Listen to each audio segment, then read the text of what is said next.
Imagine this: if for 50 years gold, oil, and diamonds kept flowing out of your land, billions of dollars worth of wealth shipped abroad while in your own village, children cried from hunger, farmers drowned in debt, and people in the cities struggled on broken roads. How would that feel? That is the truth of Africa, and that is the story of Burkina Faso. For half a century, secret deals were made between foreign companies and local leaders, deals the people never knew about. On paper, the contracts looked clean, but the reality was something else. Foreign companies extracted gold and oil from the mines and in return gave the government only a tiny share. So small it was not enough to build schools or run hospitals. The people were told this was for development, but the real development never showed up. People learned to silently endure. They thought maybe this is fate. Maybe Africa was always meant to be this way. But fate changes when someone dares to stand up and say no more. And that is what happened when a new face appeared. Ibrahim Traoré, a young leader with fire in his eyes, truth in his voice, and a heart that beat only for his people. The moment Traoré took power, his first question was, if our land holds so much treasure beneath it, then why are our people poor? He called for the files, dug through the old contracts, and the truth began to unfold. The words on those pages revealed how, for 50 years, the nation's wealth had been stolen.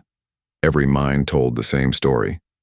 Gold was extracted, but its shine never reached the people. Oil kept flowing, but the villages remained in darkness. Seeing this, Traoré decided it was time to flip the game. And then came the day that changed history. A phone call arrived.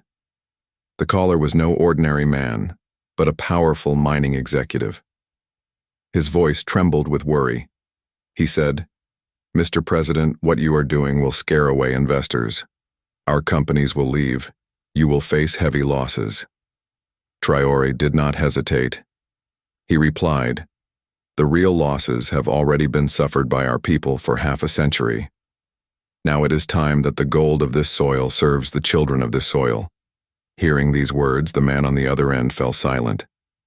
After that call, the world's eyes turned to Burkina Faso. Headlines filled the media, international circles buzzed with debates, and most importantly, the people's trust was reborn. In the capital's streets, chants began to echo. Youth poured out on the roads, women beat the drums, children waved flags. Everywhere one voice could be heard: "This land is ours, this treasure is ours." Slowly, more truth surfaced, not just in Burkina Faso but across Africa. The same secret deals had taken place, billions of dollars looted while ordinary people were left with hunger and poverty. Hearing this, people in other nations began to wonder, if Burkina Faso can rise, why can't we? But the story did not end there. When Traoré stood his ground, the pressure only grew stronger. Foreign diplomats began arriving one after another, dressed in fine suits, carrying smiles that hid their fear. They warned him softly, "You must be careful. Breaking old contracts will isolate your country. Sanctions may come. Your economy will collapse." But Traoré's answer remained firm. "An economy that keeps our children hungry is already collapsed. A future where our resources serve strangers is no future at all." Those words spread like fire. The youth of Africa began to see him, not just as a leader of Burkina Faso, but as a symbol of courage for the whole continent. On university walls, his pictures were painted. In villages, his speeches were repeated around fires at night. The people felt this time change was real. Yet the resistance was fierce. Multinational companies who had grown fat from Africa's wealth launched campaigns against him. They said, "He is too young. He is reckless. He does not understand business." But the people replied, "We do not need more businessmen. We need leaders who love their people." Meanwhile, Traoré's government began renegotiating contracts. For the first time, the Kiolao companies were told, "If you take from our land, the majority share must remain here. Schools must be built, hospitals must be funded, jobs must be created for our youth." Some companies threatened to leave, but Traoré did not flinch. He said, "Let them leave. Others will come. And if no one comes, we will learn to mine it ourselves. We will no longer trade dignity for dollars." These words shook Africa, because for decades leaders had been told the same lie, that without foreign investors there would be no progress.